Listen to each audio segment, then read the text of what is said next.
All right, how you doing? So this video is going to be about AR-15s and things for new buyers that can kind of help you out and help you with some cost savings. This video, if you are a Geisley, Daniel Defense, BCM, LMT guys, if you're buying those upper tier rifles, this video is not really for you, but you can watch it, and if you have some friends that are on a budget, this may help them. So, all right, so to get things started, all right, this gun is what I kind of call like my Gucci AR. It's got the Cloud Defense mount, the Streamlight HLX, I think, a War Comp, it's 14.5 pin, Romeo 4 on it, Bravo Company, charging handle, spikes, tactical, flip ups. It's got a CMC Landtac trigger. This gun is my bedside gun, and this is what I would consider kind of like a budget. It's an Arrow upper, but a Palmetto Armory lower.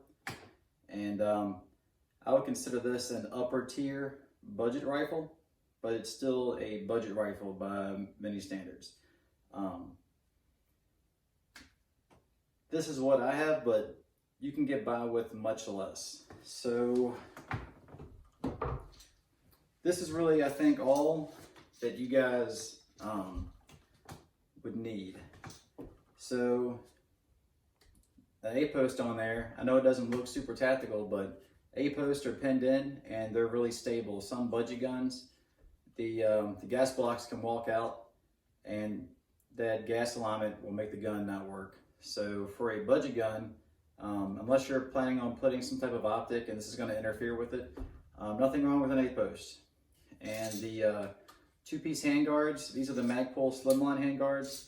I bought this extra for this gun, but if you decided to only have the two-piece basic like M4 handguards, those handguards are fine. They have aluminum heat shields in them.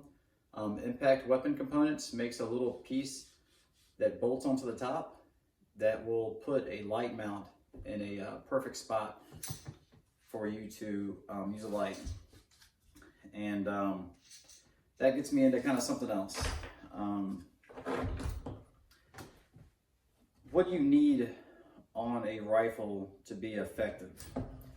You need iron sights at a basic minimum. Unless you're going to be running a low-powered variable optic, you want to get some good iron sights. I would avoid Magpul flip-ups unless they're going to be a backup. But if you're just going to get a good set of irons, I would get Troy, Magpul Pros, let's think, Spikes, Midwest, Aero Precision maybe, Yankee Hill, that's another good one. Get a good flip up. And you don't necessarily need a red dot on your rifle. You can get by with running a white light, and running a white light, you'll be able to see your irons at nighttime. A red dot or some type of optic will assist you, but it's not 100% necessary. So look at impact weapon components. They have light mounts, 1-inch light mounts that you can put a Streamlight Polytac on, and these are like $40-50, or get like the Surefire G2, or those are like $60. So that puts the light about here and enough to actuate with your thumb. And but if you do want a red dot, you don't have to get a aim point. One thing I would look at is Hollow Sun. I don't know if you guys can see that, but that's a Hollow Sun. I think it's a 403R. I have a couple 503 GUs. So Hollow Sun makes good stuff. And this is the Romeo 4. I got that on a substantial sale. It's on a American Defense QD mount. But if you guys didn't know, the same people make Hollow Sun optics that make SIG optics, as far as I'm aware. I've gotten to big discussions about this, and some reps from companies have got involved in the conversations on primary and secondary and confirmed that Holosun and SIG optics are pretty much made by the same people in China. So SIG optics are fine, like a Romeo 5. They're more budget, about 120, 150. The Holosuns, depending on the model, they're anywhere from 150 to like 2 and 3 and up, depending on how much you want to spend. So those are good optics if you want a red dot. I would stick with Holosun, SIG, and primary arms, like their advanced micro dot, some of the stuff they have. If you want a magnified optic, primary arms has some 3-power prism optics, and they're low power variable optics. If you're doing 5.56, they have a primary arms Raptor. It's about $269, $289, and if you were on a budget and wanted to get one of those low power variable optics and put it on a gun with a rail, you may be able to save the money on getting flip-ups, and you can always wait and get the flip-ups later. Let's see, I don't want to get off into the bushes here. All right, so magazines. Let's see, Lancer. I would stick with Lancer mags, the Magpul mags, the Gen 3 mags with the textured on the bottom. Those are the ones I would go with, but I guess the Gen 2 mags are fine too. But I would get the Gen 3 Magpul mags, Lancer mags, or the GI mags. I would look out for buying surplus used GI mags, because a lot of those are bent up and they will not work. And if you do get them, Magpul sells a anti-tilt follower you can replace some of the followers with, and it will keep you from having tilted followers and having problems. All right, so the next big thing, lube. This is Ballistol. I would use this or CLP on the whole gun. Let's do this real quick. So where do you want to lube? All right, you want to put lube on the can pin. I would smear it all over the bolt, but mainly the rails. That will make it easier to clean. The CLP will get in the pores in the metal and make the carbon easier to clean off. You want to put some on the bolt, right there where it moves into the bolt carrier, your bolt lugs, and let's see, you want to put some on your charging handle right there. That will keep the wear down on your charging handle, especially if you're pulling it down on one side and you're causing wear on one side. But you want to get in the bolt lugs, that star chamber, you want to get that lubed. Whatever lube you clean the trigger group with, the residual lube on that will be fine for lubrication. You really don't need any in your buffer tube unless you want a little bit to cut down on that noise of the buffer tube spring. And any part that's metal, if you're going to be in the elements, any part that's metal that you don't want, also put some on the safety, on the internals on the safety, put some on the safety. But any part that's metal that you don't want to get rusted, I would add some CLP to. Flash suppressors, muzzle brakes, they're pretty inexpensive to replace and fairly easy to replace. I would stick with some type of flash hider, bird cage, or like a combo. Full brakes, the ones you see the big holes in the side, yeah, those keep your gun super flat, but they are very loud. Unless you're wearing double ears and you don't care about your buddy next to you, I'd stay away from brakes. Stick with flash hiders, bird cages, 3 prongs, stuff like that. That's more of a real world gun, not like a shoot 'em up having fun at the range gun. So okay, slings. So Magpul ASAP, there's a couple different ways to attach a sling. I like to attach it here and here, just so it makes it easier to do reloads and transitions. You can get stocks that have cuties here. Some guys like to run them over top. This is an M-lock sling attachment made by Magpul. There's all kinds of QDs and hooks. So the sling that I got for that gun is a Frank Proctor sling. It has this little slide, kind of like the Magpul.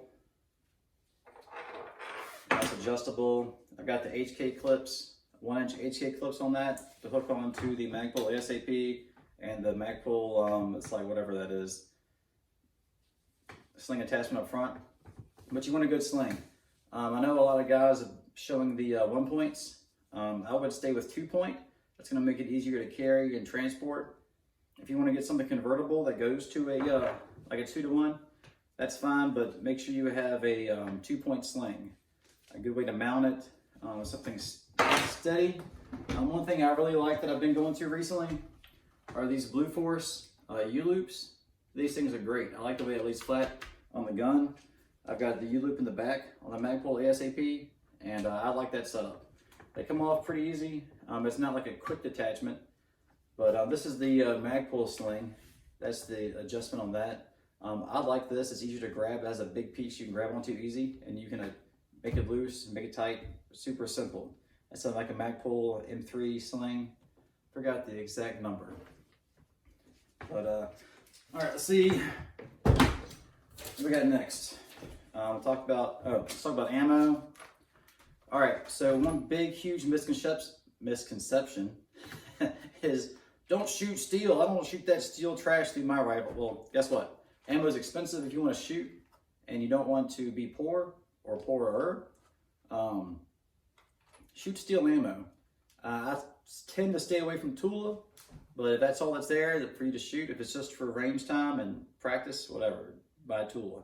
But I usually stick with Wolf. Stick with the same grain weight. It's maybe a little underpowered than like an XM193, but stick with all right, so if you're going to sight your gun in with whatever ammo that you're going to have in your loaded mags, you know, the just in case stuff. And then just realize your zero may change a little bit, but don't change your zero. Just accept that it's not in the same spot and shoot with steel. Steel is going to save you a ton of money. You're not going to probably shoot enough ammo to wear your gun out. An extractor is very cheap to replace. Go ahead and buy some extra extractors, and it's not going to hurt anything. The only thing that I would recommend with steel, spray a little bit of extra CLP in your chamber and your star chamber, and that's it. Steel works fine. It's not going to mess your gun up. The only thing that steel will do, since it's not super pliable like brass, it's like a harder steel, you're going to get more throat wear in the this front portion of your barrel, because that steel case is not giving and expanding as much on the initial explosion of the gun. So that will wear your barrel out a little prematurely, but we're talking tens of thousands of rounds. And that cost on tens of thousands of rounds, you can buy like 2 or 3 barrels to replace your barrel and an extractor. So shoot steel, don't worry about it. I think I said it, but Ballistol CLP, there's some other types of lubes. I like this Ballistol, even though some people think it smells bad. This can get on plastic, it doesn't make it super slick. It's good for corrosive ammo, anything around salt water, and you can get it all over your skin. It's not carcinogenic to inhale the fumes or anything. The only bad thing is, if you're cleaning your guns, you're still going to be dealing with the lead residue. So you don't want to be getting that all over your kitchen table where your kids are eating, because lead is not good for you. So let's see what else we got. I talked about slings, ammo, lube, lights, safety. All right, so this real quick, I'm not trying to be your guys' safety NCO today or whatever, but you want to keep your gun on safety at all times. Also, avoid oversized safety levers. They can get knocked off in a burn leak real quick. I like this one, it's steel, it has a positive click. I've used some aluminum ones that do not have a positive click, and they kind of get worn and can get knocked off very easily. If you're carrying condition 1 with a round in the chamber, you knock that safety off by accident on your gear, you snag that round, that bullet could go anywhere. So you want to keep your gun on safety pretty much, unless when that gun starts coming up to your chin where you're picking a target, The safety can come off then, but you don't want to have your safety just off all the time. Where you put your finger, you don't want to have your finger resting where it might drop into the trigger guard. Put it up here somewhere high. I like to kind of stick mine up here on this gate for the mag release. You can put it up higher if you want and put it there. Keep your finger straight. You know, when you're holding the gun, you don't want to have your finger in here, anywhere there, or down here, or barely on there, where if you were to slip or flinch your hands, you're going to go in and have an ND. So you want to be kind of safe. As far as you brand new gun owners who haven't maybe been around guns that much, don't be afraid to ask people questions online, but also there are a bunch of good people online to get free information from if you can't get to, you can't access any legit classes. So you can look at Mike Glover, Fieldcraft Survival. Garantham's got a bunch of views, a bunch of videos. Let's see, Tactical Rifleman, Viking Tactics. Let's see, AR stuff. All right, well, T-Rex Arms, love him or hate him, he can shoot pretty good. He's got a bunch of gear setup stuff. Warrior Poet, Level, and they took a bunch of his videos down, but I mean, Jaeger had a bunch of videos out there. I don't know if they're all still in existence because they kind of killed his channel, but he had a bunch of good rifle setups and cleaning videos, stuff like that. Reed Hendricks from Valor Ridge, and there's a bunch of others, but they have good videos up as far as weapons maintenance and cleaning, basic setup. Oh, last thing, I want to get this real quick. I want to keep the video short. Your BZO. Let's say you have your iron set up or a red dot. You're going to want to zero them, I would suggest, at 50 yards. So your point of aim and point of impact on the red dot or the sight is 50 yards. And here's an easy way to do that. Frank Proctor has a video, 50-yard BZO at 10 yards. That's a great video. It's the way that I do it. I suggest doing it that way. Set your target up at 10 yards. You're going to be aiming here, and you want to strike about 1.9 inches low. And once you get that done, put a dot here, draw a line down, put another dot here, 1.9 inches low. As soon as you're hitting that dot or fairly close, go back out to 50 yards and then reconfirm, verify you're hitting at 50. Pretty sure that puts you a couple inches high at 100 and puts you dead on at 200. I would do the 50-yard zero. There's other zeros out there, but that's what I would do. It's the most simple and most user-friendly, I think. Maybe there's 100-yard zeros, but it's harder to get a 100-yard range than it is to get a 50. And you can get a 50-yard zero at 10 yards pretty easy. So that's all I got. I know I could go a bunch of different directions. This is a basic video. Rifle manufacturers for budgets. Palmetto State Armory. I don't have problems with them. I would suggest buying their rifles. They're still in stock. I like Chromaline. I know Nitrite's probably fine. Get what you can afford as far as that goes. Aero Precision. All prices have gone up, but Aero makes really good stuff, and I trust Aero Precision. So those are the two. I would stay away from Anderson. I got a trigger group from them with a gun I built with their stuff. I immediately sold it. I just did not like Anderson's. I liked PSA. I like Aero. I'm sure I'm missing one, but I would stick with those guys if you're on a budget. I hope this helped. If you guys have questions, put them in the bottom. If you guys have questions about links and stuff for products, I'll stick them down in the comments. And I hope this helps. And you guys be safe and have a good one.